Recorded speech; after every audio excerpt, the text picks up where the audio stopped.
Alright, this is the hot shot furnace, and hot shot is a cannonball that gets put in a furnace and it basically gets cooked. So it's hot, red hot. And then you take the red hot cannonball and it goes up here. Alright, we're going to pause the camera for this part. So, we are up here, and you take that hot cannonball, put it in a mortar or an artillery piece, and when it hits a ship that's made out of wood, of course, in this time period, it catches on fire, or catches the ship on fire. So, now way out there is Canada, and believe it or not, that is Canada right there.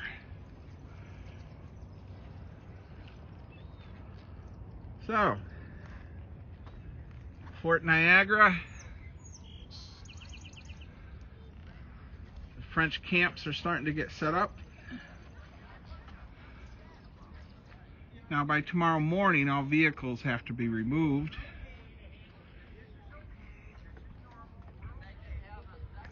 And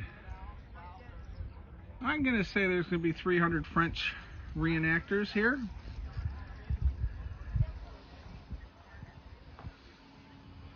Let's go take a look over from this side.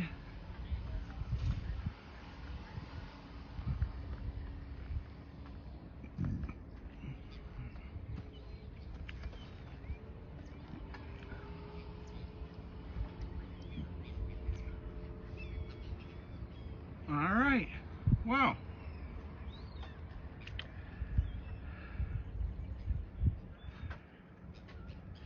let's get back over here to this artillery piece,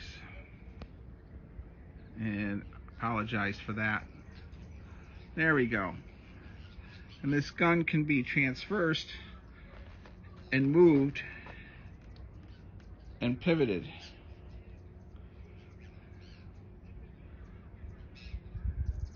All right, well, we learned about the hot shot, hot cannonballs. Oh, by the way, the castle where I'm sleeping has a brand new roof. Look at that.